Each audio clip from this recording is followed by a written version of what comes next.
Welcome to Praja television news బులెటిన్ల ముందుగా headlines. Shri Ganapati Sachchidananda స్వామీజీని సత్కరించిన సీఎం చంద్రబాబు.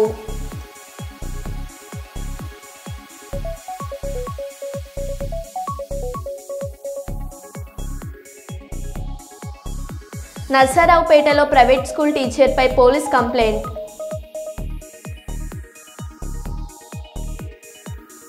ప్రజాభవన్లో సంచార చేపల విక్రయ వాహనాల ప్రారంభోత్సవం.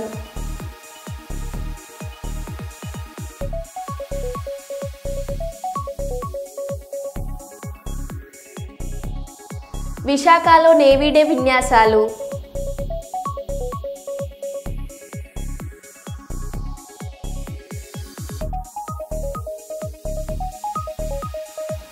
బెల్ట్ షాపులను ప్రోత్సహిస్తున్న ఎక్సైజ్ అధికారులపై చర్యలు తీసుకోవాలి. డివైఎఫ్ఐ అధ్యక్షులు రాఘవేంద్ర డిమాండ్.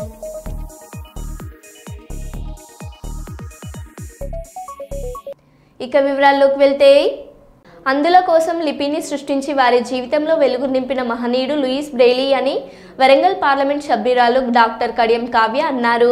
శనివారం హన్మకొండ జిల్లా పరిషత్ సమావేశ భవనంలో తెలంగాణ అంధ ఉద్యోగ మరియు ఉపాధ్యాయ సంఘం ఆధ్వర్యంలో లూయిస్ బ్రెయిలీ 216వ జయంతి వేడుకలకు ఎంపీ డాక్టర్ కడియం కావ్య ముఖ్య అతిథిగా హాజరయ్యారు. ముందుగా లూయిస్ బ్రెయిలీ చిత్రపటానికి పూలమాలలు వేసి నివాళులర్పించారు. జ్యోతి ప్రజ్వలన చేసి కార్యక్రమాన్ని ప్రారంభించారు. ఈ సందర్భంగా ఎంపీ మాట్లాడుతూ, అందులో సామాన్యులతో సమానంగా అన్ని రంగాలలో ముందుండేలా ఆలోచించి లూయిస్ బ్రెయిలీ 6 చుక్కలతో కూడిన లిపిని తయారు చేశారన్నారు. లూయిస్ బ్రెయిలీ చూపు కోల్పోయినందుకు నిరాశ చెందకుండా చూపులేని వారి కోసం ప్రత్యేక లిపిని ఆవిష్కరించి ఆరాధ్య దైవంగా నిలిచాడని కొనియాడారు. నేటి ఆధునిక ఆవిష్కర్తలకు బ్రెయిలీ స్ఫూర్తి ప్రదాత అన్నారు. 4/1/1809 జన్మించి 6 చుక్కల లిపిలో ప్రపంచ భాషలన్నింటిలో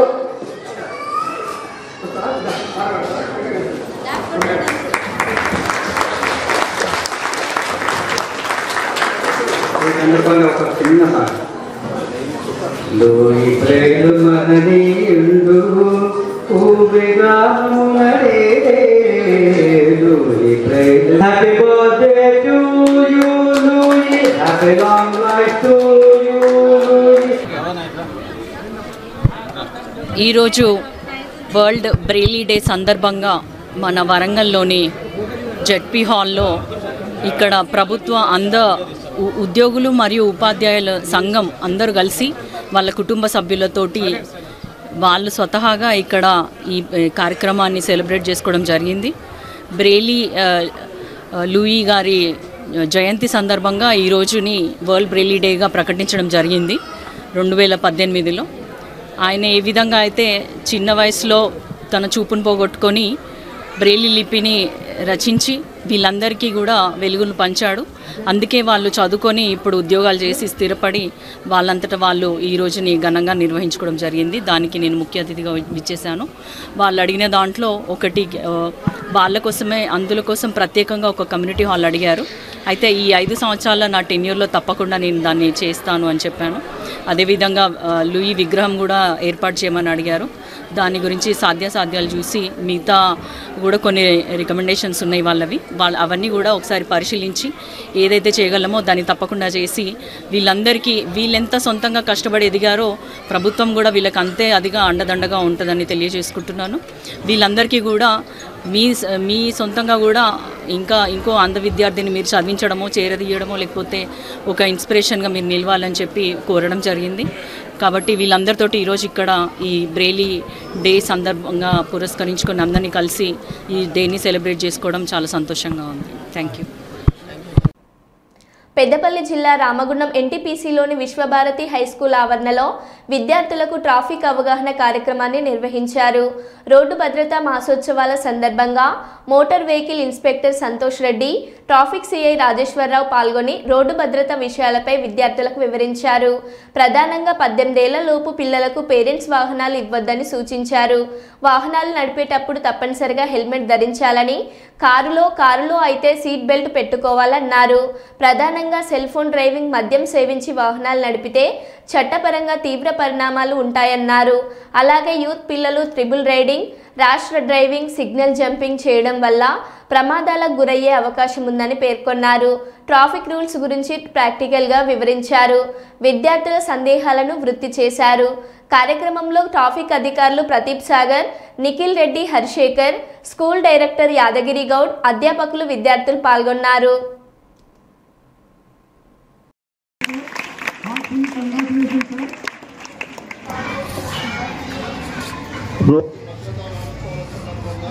Speed is thrill, but it make you kill. Thank you for giving this wonderful opportunity.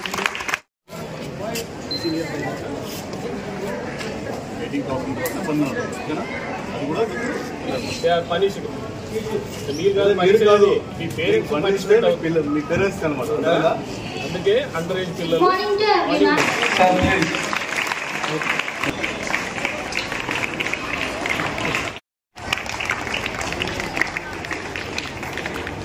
జాతీయ రోడ్డు భద్రతా మాసోత్సవాల సందర్భంగా ఈరోజు విశ్వభారతి హై స్కూల్లో ఈ మాసోత్సవ కార్యక్రమాన్ని జరుపుకోవడం జరిగింది. ఇక్కడ విద్యార్థులకు రోడ్డు అవగాహన గురించి, ట్రాఫిక్ రూల్స్ గురించి, అలాగే అండర్ ఏజ్ అంటే 18 years బిలో వెహికల్స్ నడపకూడదు పిల్లలు. ఒకవేళ నడిపినటువంటి పరిస్థితుల్లో అయితే వాళ్ళ పేరెంట్స్కు పనిష్మెంట్ ఇవ్వడం జరుగుతుందని చెప్పడం జరిగింది. అట్లాగే వారికి మోటార్ సైకిల్ నడిపినప్పుడు హెల్మెట్ ధరించడం తప్పనిసరి అని, అలాగే 4 wheels వెహికల్ నడిపినప్పుడు సీట్ బెల్ట్ పెట్టుకొని తప్పనిసరిగా నడపాలని సూచించడం జరిగింది. అలాగే ఆటోలలో కానీ బస్సులలో కానీ ఓవర్లోడింగ్ రాకుండా జాగ్రత్తలు వహించాలని వారందరికీ తెలపడం జరిగింది. 2 wheelers వాళ్ళను 4 wheelers వాళ్ళను ట్రాఫిక్ నుండి విజ్ఞప్తి కోరేది ఏంటంటే, మీరు బండి నడిపేటప్పుడు ఒకటే దృష్టిలో పెట్టుకోండి. సెల్ ఫోన్ మర్చిపోయినప్పుడు ఇంట్లో వైఫ్ కావచ్చు, బ్రదర్ కావచ్చు, పిల్లలు కావచ్చు, నాన్న సెల్ ఫోన్ మర్చిపోయిన తెచ్చిస్తారు. మీరు సెల్ ఫోన్ అనేది మర్చిపోయినా కూడా ఏం కాదు, దాంతో ఒరిగేది ఏం లేదు. బట్ హెల్మెట్ అనేది మర్చిపోతే కంపల్సరీ అది ఇవ్వండి. అదొకటి. తాగి 80% బండి నడపదు. సో మనం తాగి బండి మనం కరెక్ట్గా పోయినా కూడా మన టైం బాగా లేకుండా వేరే వచ్చి గుద్దినా కూడా సో ఏంటంటే తాగిన వాళ్ళకి తప్పు అంటారు మన రైట్ పోయినా కూడా. సో 80%లో డ్రంక్ అండ్ డ్రైవ్ కానీ, సెల్ ఫోన్ డ్రైవింగ్ కానీ, వితౌట్ హెల్మెట్ కానీ, సిగ్నల్ జంపింగ్ కానీ, ఓవర్ స్పీడ్ కానీ, ట్రిపుల్ రైడింగ్ ఇలాంటివి చేయకూడదని చెప్పాము. దానివల్ల జరిగే నష్టాల గురించి చెప్పాము. సో పిల్లల్ని కూడా కోరింది అదే, అంటే బిలో 18 years ఉన్న పిల్లలు ఎట్ ఎనీ కాస్ట్ బండి నడపకూడదు. వాళ్ళు నడుపుతుందంటే వాళ్ళు తెలిసి తెలియక వాళ్ళు చేసిన పొరపాటుకు వాళ్ళ పేరెంట్స్, ఇప్పుడు ఉన్న చట్టాల ద్వారా పేరెంట్స్ ద్వారా వాళ్ళ పేరెంట్స్ జరుగుతుంది కాబట్టి వాళ్ళని అదే కోరాము. కాకినాడ జిల్లా ప్రతిపాడు నియోజకవర్గం ఏలేశ్వరం మండలం చిన్నింపేట గ్రామంలో జాతీయ రహదారికి ఆనుకుని ఉన్న ఫ్యాక్టరీలో మాకు ఉద్యోగ భద్రత కల్పించాలంటూ 2వ రోజు సుమారు 500 సిబ్బందితో 49వ రోజు కొనసాగుతున్న ధర్నా పట్టించుకొని ఫ్యాక్టరీ యాజమాన్యం, నాయకులు మాకు న్యాయం జరగాలి అంటున్న ఫ్యాక్టరీ కార్మికులు. మాకు న్యాయం జరగాలంటే ధర్నాని ఉద్రిక్తం పెంచుతామంటున్న కార్మికుల ఆవేదన.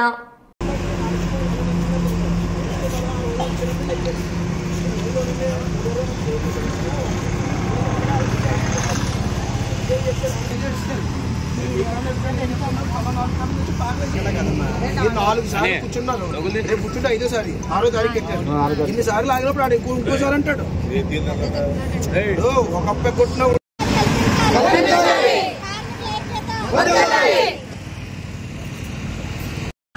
చిన్నింపేట జీడిపట్ల పరిశ్రమలో పనిచేస్తున్నాం. 409 మంది వర్కర్స్ ఇక్కడ పనిచేస్తున్నారండి. కానీ నవంబర్ 16ని హఠాత్తుగా కంపెనీ మూసేసి రాత్రికి రాత్రి యాజమాన్యం వెళ్ళిపోయిందండి. మేము రోడ్డు మీద పడి ఉన్నామని ఎంఆర్ఓ ఆఫీస్ దగ్గర చర్చలు జరిపారు. అక్కడ కూడా మాకు న్యాయం జరగలేదు. మళ్ళీ జేసీఎల్ దగ్గర కాకినాడ మీటింగ్లో జరుగుతుంది, టీసీఎల్ దగ్గర, అక్కడ కూడా మాకు న్యాయం జరగలేదండి. చర్చలు వేస్తూ ఉన్నారు, అధికారులు ఎవరూ స్పందించలేదు. మాకు అధికారుల దగ్గర కూడా వెళ్ళాము, న్యాయం చేయమని నడుచుకుంటూ కూడా సత్యప్రభ గారి దగ్గరికి వెళ్ళాము, ఆమె కూడా ఏమీ న్యాయం చేయలేదండి. జ్యోతి నెహ్రూ గారి దగ్గరికి వెళ్ళాము, ఆయన కూడా ఏమి న్యాయం చేయలేదు. అధికారులు ఎవరూ మమ్మల్ని పట్టించుకోవట్లేదు. ఇంతమంది ఆడవాళ్ళు రోడ్డు మీద పడి ఉన్నారు, వాళ్ళ ఫ్యామిలీలు ఎలాగున్నాయి అని కూడా ఎవరూ కూడా పట్టించుకోవట్లేదండి. మరి మాకు న్యాయం చేయాలని ప్రభుత్వాన్ని కోరుకుంటాం. అవసరమైతే కంపెనీని ప్రభుత్వమే తీసుకొని మాకు న్యాయం చేయాలని, మాకు ఉద్యోగం కల్పించాలని కోరుకుంటున్నామండి. ఏంటిది ఇక్కడ 49వ రోజు 10 సంవత్సరాల నుంచి పనిచేస్తామండి. ధర్నా చేసి 49 రోజులు అయింది. అధికారులు ఎవరూ స్పందించలేదు. మాకు ఎటు కూడా న్యాయం చేయట్లేదండి. ఏంటంటే ఇక రేపు వాయిదాలు వేస్తున్నారు తప్ప కానీ న్యాయం అయితే జరగలేదు. రేపు 6వ తారీఖున జేసీఎల్ మేడం దగ్గర మీటింగ్ పెట్టారండి. ఆ రోజు న్యాయం జరగకపోతే మాత్రం మేమందరం కూడా ఈ కంపెనీని ఈ స్థలం స్వాధీనం చేసుకొని మేమందరం పాకలు వేసుకొని మా పిల్లల్ని వదిలేసి రావాల్సి వస్తుంది. పెద్దోళ్ళని వదిలేసి వస్తున్నాం. వాళ్ళందరినీ తీసుకొని ఇక్కడికే వచ్చేసి ఇక్కడే పాకలు వేసుకొని ఇక్కడే వండుకొని తిని మేమందరం కూడా ఇక్కడే ఉంటామని 409 మందికి కూడా న్యాయం జరగాలని మేమందరం కోరుకుంటున్నామండి. ఇక్కడే ఉంటాం మేము. ఇంకా రాత్రి కూడా ఇంటికి వెళ్ళడం ఉంటుందండి. ఇక్కడే ఉండిపోయి మేము ఇక్కడ పాకలు వేసుకొని ఉంటామని ప్రభుత్వం వారికి మరి మాకు సపోర్ట్ రావాలి మీరు అని మేము కోరుకుంటున్నామండి. మాకు యాజమాన్యం న్యాయం చెయ్యాలి. న్యాయం చెయ్యకపోతే మాత్రం ఇదే చేస్తామండి మేము. గచ్చిబౌలి స్టేడియంలో 11వ తెలంగాణ స్టేట్ మార్కెట్స్ అథ్లెటిక్స్ ఛాంపియన్షిప్ పోటీలను ప్రారంభించిన ఆరోగ్య శాఖ మంత్రి దామోదర రాజనరసింహ గారు స్పీచ్ పాయింట్స్ క్రీడాకారులను ప్రోత్సహిస్తూ అథ్లెటిక్ పోటీలను నిర్వహిస్తున్న నేషనల్ మాస్టర్స్ అథ్లెటిక్ అసోసియేషన్ అభినందనలు. ఇక్కడ పోటీల్లో పాల్గొంటున్న క్రీడాకారులందరికీ శుభాకాంక్షలు తెలియజేశారు. క్రీడాకారులు తమ ప్రతిభను నిరూపించుకోవడానికి, తోటి క్రీడాకారుల నుంచి కొత్త టెక్నిక్స్ నేర్చుకోవడానికి ఇలాంటి ఈవెంట్స్ ఎంతగానో ఉపయోగపడతాయన్నారు. క్రీడలంటే గెలుపు ఓటముల కోసమే కాదు, శారీరక మానసిక ఉల్లాసం ఆరోగ్యంతో ముడిపడి ఉన్నదన్నారు. చదువుల్లో రాణించాలంటే ఎంత శ్రద్ధ అవసరమో అంతకంటే ఎక్కువ శ్రద్ధ, ఫోకస్, క్రమశిక్షణ క్రీడల్లో రాణించడానికి అవసరం అన్నారు. ఒకప్పుడు క్రీడలకు చదువుకు సమాన ప్రాధాన్యత ఉండేది. ఇప్పుడు చదువులు కెరీర్ అంటూ పిల్లలను ఆటల వైపు వెళ్ళనివ్వడం లేదు. ఈ పద్ధతి మంచిది కాదు. ఇప్పుడున్న ఆధునిక జీవన విధానంలో ఇంతకు ముందు కంటే ఎక్కువగా ఇప్పుడే క్రీడలను ప్రోత్సహించాల్సిన అవసరం ఉన్నది అన్నారు. ఈ ఛాంపియన్షిప్లో పాల్గొంటున్న అందరికీ ఆల్ ది బెస్ట్. ఇక్కడ విజేతలుగా నిలిచి కేరళలో జరిగే జాతీయ స్థాయి పోటీల్లో తెలంగాణ క్రీడాకారులు పెద్ద సంఖ్యలో పాల్గొనాలని కోరుకుంటున్నారు. జాతీయ అంతర్జాతీయ క్రీడల్లో రాణించేందుకు క్రీడాకారులకు అవసరమైన సహకారాన్ని ప్రభుత్వం ద్వారా అందిస్తామన్నారు. ప్రపంచంలో ఈ రంగాల్లో ఎదగాలని చెప్పి చాలా మందికి చాలా కళలు ఉంటాయి, తపన ఉంటుంది. కానీ క్రీడా రంగంలో ఒలింపిక్ స్థాయిలో, ప్రపంచ స్థాయిలో నేను మెడల్ సాధించాలనే తపన ఉన్నా ఏదో చాలా మనం నిరుత్సాహపడతాము. అలాంటి నిరుత్సాహం ఉండకుండా రాష్ట్ర ప్రభుత్వం కూడా క్రీడా ఆంధ్రప్రదేశ్ రాష్ట్రంలోని గ్రామ వార్డు సచివాలయంలో పనిచేస్తున్న వాలంటీర్లను కొనసాగిస్తూ 10,000 గౌరవ వేతనం ఇస్తామని కూటమి ప్రభుత్వం ఎన్నికల మేనిఫెస్టోలో హామీ ఇచ్చారని రోజా 124 సచివాలయం వాలంటీర్లు సుమలత, రానమ్మ, రుక్సానా, నూర్జహాన్లు తెలిపారు. ఈ రోజు నగరంలోని 48వ వార్డు రోజా వీధి 124 సచివాలయంలో అడ్మిన్ లావణ్యను కలిసి వాలంటీర్లను నిధుల్లోకి తీసుకొని 10,000 గౌరవ వేతనం ఇవ్వాలని వినతి పత్రం అందజేశారు. ఈ సందర్భంగా వాలంటీర్లు సుమలత, రానమ్మ, నూర్జహాన్, రుక్సానాలు మాట్లాడుతూ తెలుగుదేశం, జనసేన, బీజేపీ కూటమిగా ఏర్పడి 2024లో జరిగిన ఎన్నికలలో వాలంటీర్లను కొనసాగిస్తామని 10,000 గౌరవ వేతనం ఇస్తామని చెప్పిన కూటమి ప్రభుత్వం ఈరోజు అధికారంలోకి వచ్చాక 7 నెలలుగా వాలంటీర్లకు వేతనాలు ఇవ్వకుండా, ఇచ్చిన మాట ప్రకారం 10,000 గౌరవ వేతనం ఇవ్వకుండా మాట తప్పడం ఏమిటని ప్రశ్నించారు. తక్షణమే పెండింగ్ వేతనాలు ఇవ్వాలని, 10,000 గౌరవ వేతనం ప్రకారం రాజీనామా చేసిన వాలంటీర్లను విధుల్లోకి తీసుకోవాలని డిమాండ్ చేశారు. లేని పక్షంలో సచివాలయాల ముందు నిరాహార దీక్షలు చేస్తామని చెప్పారు. ఈ కార్యక్రమంలో వాలంటీర్ల బంధువులు మియా బాషా, శాలినియా, నాగన్న ఉన్నారు.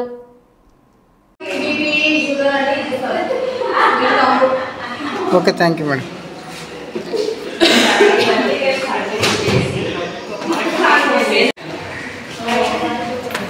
ప్రభుత్వమే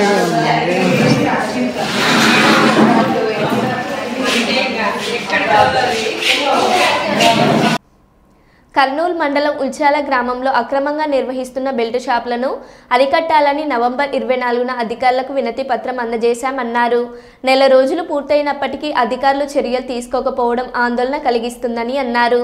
చాలా రోజుల నుండి ఇళ్లలో రహస్యంగా నిర్వహించే బెల్ట్ షాపులు కూటమి ప్రభుత్వం పుణ్యమా అని ప్రధాన రహదారిలో దాబాలను తలపించేలాగా నిర్వహిస్తున్నారని విమర్శించారు.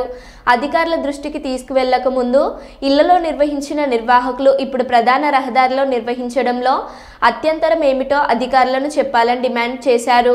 అధికారుల మౌనం అనేక అనుమానాలకు దారితీస్తుందని అన్నారు. ముఖ్యమంత్రి బెల్ట్ షాపులు నిర్వహిస్తే తాటా తీస్తామని ప్రకటనలు చేస్తున్నారని, దానిని అమలు చేయాల్సిన బాధ్యత అధికారులపై ఉందని తెలియజేశారు. ఇప్పటికైనా అధికారులు స్పందించి నిర్వాహకులపై చర్యలు తీసుకొని మద్యాన్ని అరికట్టాలని డిమాండ్ చేశారు. లేని పక్షంలో గ్రామస్తులతో కలిసి ఆందోళనకు దిగుతామని హెచ్చరించారు. రాష్ట్రంలో అక్రమంగా బెల్ట్ షాపులు నిర్వహిస్తే తాటా తీస్తాం, వాళ్ళు అధికార పార్టీ అయినా ఏ పార్టీ అయినా సరే అని చెప్పేసి ముఖ్యమంత్రి ఏమో పైన విజయవాడలో కూర్చొని ప్రగల్భాలు పలుకుతున్నాడు.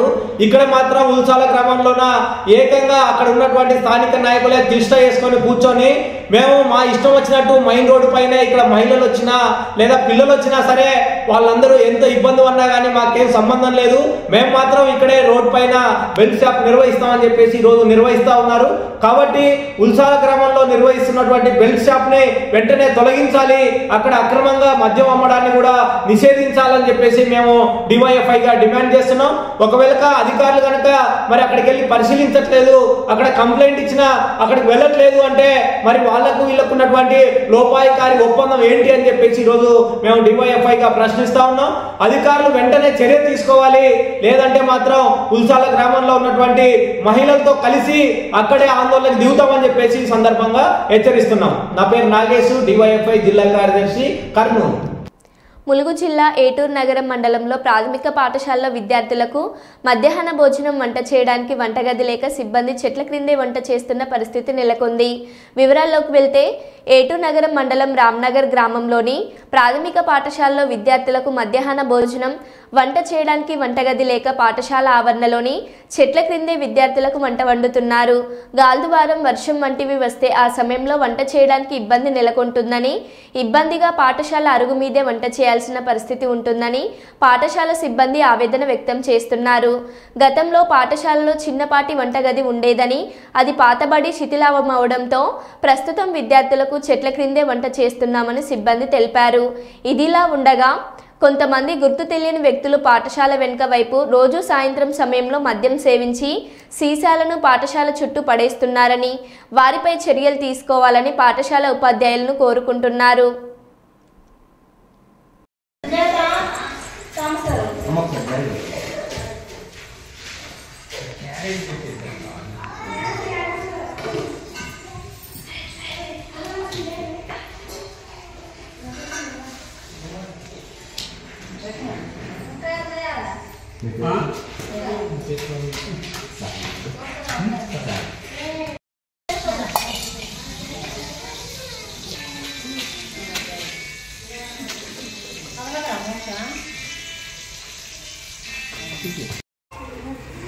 మండల్ పరిషత్ ప్రాథమిక పాఠశాల కోయగూడ, ఎల్లాపూర్, రామ్నగర్.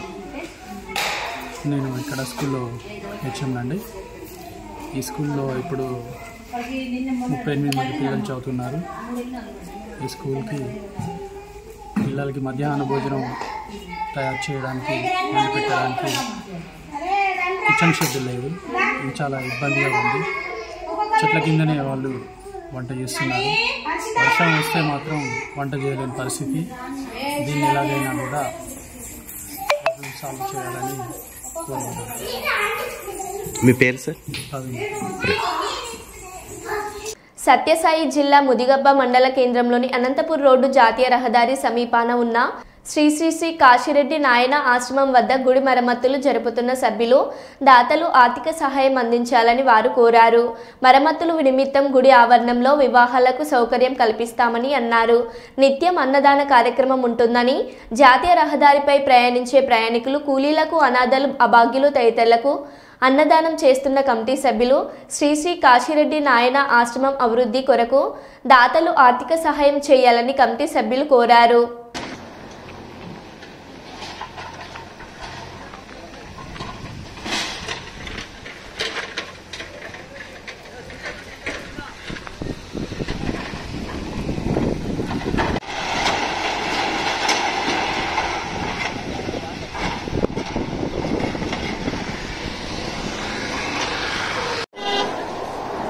భక్తాదులకు మనవి, సత్యసాయి జిల్లా ముదిగుంబ మండల కేంద్రమైన హైవే రోడ్లో శ్రీ కాశిరెడ్డి ఆశ్రమం నిర్మించినది. భక్తుల సహాయ సహకారంతో అన్నదాన కార్యక్రమం మరియు గుడి నిర్మాణం కోసము చేస్తున్నాము. భక్తులు 50 మంది సహాయ సహకారం అందించవలసిగా కోరుచున్నాము. కుల మతాల అతీతంగా ప్రతి ఒక్కరు సహాయం చేస్తున్నారు ఇంతవరకు అన్నదాన కార్యక్రమానికి. మళ్ళీ భక్తులందరూ సహాయ సహకారం చేస్తే మేము గుడికి నిర్మాణం చేస్తున్నాము. కాబట్టి భక్తులందరూ సహకరించవలసిందిగా కోరుచున్నాము. నేను గుడి నిర్మాణం కార్యకర్తను. మన కాలనీ పక్కన భక్తుల సహాయ సహకారంతో కాశీరెడ్డి ఆశ్రమం ఇంతవరకు జరుపుతున్నాము. ఇప్పుడు గుడి నిర్మాణం కొత్తగా నిర్మిస్తున్నాము. కాబట్టి 50 మంది భక్తాదుల కుల మతాలకు అతీతంగా అందరూ అన్నదాన కార్యక్రమానికి మీకు తోచిన విధంగా సహాయ సహకారం అందించవలసిందే భక్తులు కోరుతున్నాము. అదేవిధంగా రోజు నిత్యము అనాథలకు, ముసలి వాళ్లకు, వృద్ధులకు అందరికీ ప్రతిరోజు అన్నదాన కార్యక్రమం చేస్తున్నాము. కాబట్టి దానికి భక్తుల సహాయ సహకారంలో 50 మంది గుడికి నిర్మాణం కోసము కార్యక్రమానికి ప్రతి ఒక్కరూ సహాయ సహకారం అందించవలసిగా భక్తులకు విన్నపము. దయచేసి ఇది పెద్ద మనసు చేసుకుని ప్రతి ఒక్కరూ సహాయం అందించవలసిగా కోరుచున్నాము.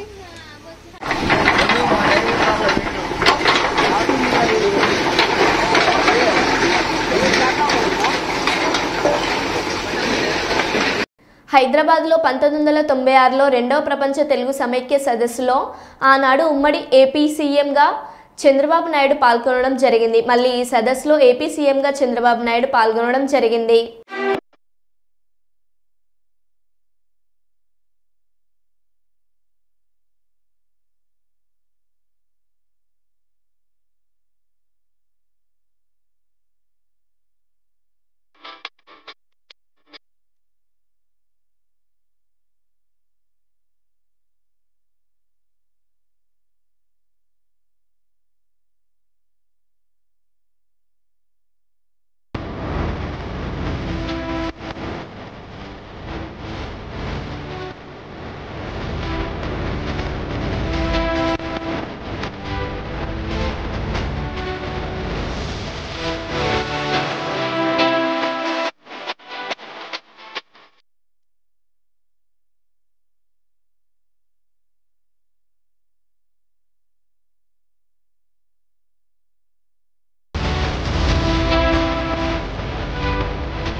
బాధిత కుటుంబాన్ని అన్ని విధాలా ఆదుకునేలా ప్రభుత్వం తరపున చర్యలు తీసుకుంటాం.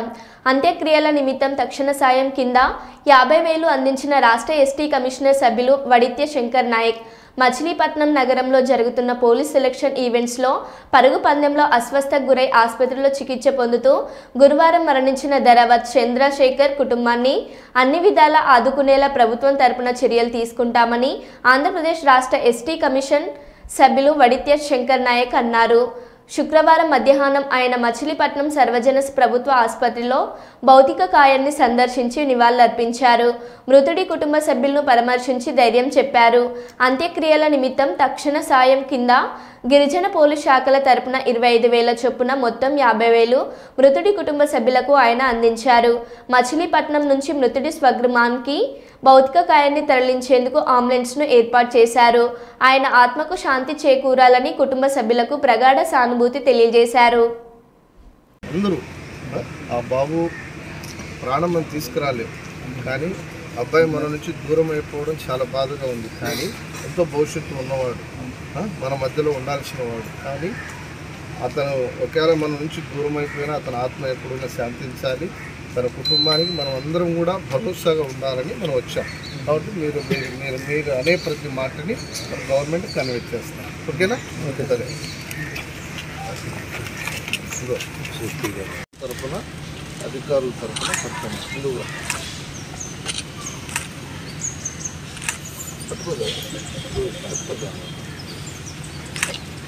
Okay sir, thank you. ఈ డబ్బుని వాళ్ళ ఫ్యామిలీకి ఆ కార్యక్రమాన్ని మీరు వినియోగించుకోండి. ఇది మాత్రం గవర్నమెంట్కి రాస్తాం. అంబులెన్స్ కూడా మీకు సార్ వాళ్ళ డిపార్ట్మెంట్ వాళ్ళే అది మీకు అది కూడా ఏర్పాటు చేశారు. అంతే సార్. మీరు అక్కడ వాళ్ళకేం పేమెంట్ చేయొద్దు. మీకు ఎక్కడ మీరు తీసుకెళ్ళాలో అక్కడ తెచ్చి వాళ్ళు వదిలేసి వస్తారు. మీ కార్యక్రమం మీరు చూసుకోండి. ఓకేనా? Thank you. నా పేరు వడిత్య శంకర్ నాయక్. నేను ఏపీ స్టేట్ ఎస్టీ కమిషన్లో గౌరవ సభ్యులుగా ఉన్నాను. నిన్న మచిలీపట్నంలో కృష్ణా జిల్లాలో మరి జరిగినటువంటి పోలీస్ ఈవెంట్లో మరి ధారావత్ కృష్ణానాయక్ అనేటువంటి ఒక గిరిజన యువకుడు మరి సెలక్షన్స్కి రావడం, రన్నింగ్లో కూడా పాల్గొనడం జరిగింది. మరి అకస్మాత్తుగా మరి అతని యొక్క ఆరోగ్యం క్షీణించి నిన్న హాస్పిటల్లో కూడా పోలీసులు ఇమ్మీడియట్గా అతన్ని జాయిన్ చేశారు. ట్రీట్మెంట్ కూడా ఇచ్చినప్పటికీ కూడా అతను మన నుంచి దూరం కావడం నిజంగా ఒక దురదృష్టకరంగా భావిస్తూ ఇవాళ రాష్ట్ర ప్రభుత్వం తరఫున ఎస్టీ కమిషన్ సభ్యుడిగా ఇవాళ మచిలీపట్నం ఏరియాలో ఉన్నటువంటి గవర్నమెంట్ జీజీహెచ్ హాస్పిటల్ని మరి ఇక్కడ బాబు చనిపోయి ఉన్నారు కాబట్టి ఇవాళ అధికారుల యొక్క సమక్షంలో మరి కమిషన్ సభ్యుడిగా మరి వారి కుటుంబ సభ్యులకి అదేవిధంగా బాబుని కూడా ఇక్కడ వారి కుటుంబాన్ని పరామర్శించడమే కాకుండా మరి వారికి ఘనమైన నివాళి కూడా అర్పించడం జరిగింది. మరి జరిగినటువంటి సంఘటనకి అందరం కూడా చాలా ఆవేదనగా భావిస్తూ మరి వారి కుటుంబానికి కూడా ఎంతో కొంత భరోసా ఇవ్వాలనే ఉద్దేశంతో ఇవాళ గౌరవ కలెక్టర్ గారి ద్వారా, గౌరవ ఎస్పీ గారి ద్వారా మరి వారి కుటుంబానికి ప్రత్యక్షంగా మరి ఇప్పుడు ఇమీడియట్గా 50,000 రూపాయలని పోలీస్ డిపార్ట్మెంట్ నుంచి 25,000 రూపాయలు, గౌరవ కలెక్టర్ గారి యొక్క ఆదేశాల మేరకు ట్రైబల్ వెల్ఫేర్ డిపార్ట్మెంట్ ద్వారా ఎస్టీ ట్రైకార్ తరఫున 25,000 రూపాయలని వారికి అందజేయడం జరిగింది. మరి భవిష్యత్తులో మరి ఆ కుటుంబానికి పూర్తి స్థాయిలో ప్రభుత్వం తరఫున వారికి ఉన్నటువంటి ప్రివిలేజ్లో భాగంగా ఏ అవకాశం ఉంటే అవకాశం కల్పించాలని కూడా రాష్ట్ర ప్రభుత్వానికి ఎస్టీ కమిషన్ మరి బాబు తరఫున మరి వారికి కూడా అన్ని రకాలుగా ఆదుకోవాలని కూడా అధికారుల తరఫున గౌరవ కలెక్టర్ గారి తరఫున, ఎస్పీ గారి తరఫున మరి ప్రభుత్వానికి కూడా విన్నవించే ప్రయత్నం చేస్తాం. ప్రభుత్వం ద్వారా ఏ అవకాశం వచ్చినా ఆ కుటుంబానికి ఆదుకోవడానికి అధికారులుగా, ప్రభుత్వంగా, ఎస్టీ కమిషన్గా మేమందరం కూడా అండగా ఉంటామని మీ ద్వారా వారికి, వారి కుటుంబానికి భరోసా కల్పిస్తూ నేను సెలవు తీసుకుంటా ఉన్నాను. మరో బులెటిన్లో మళ్ళీ కలుద్దాం. Stay tune.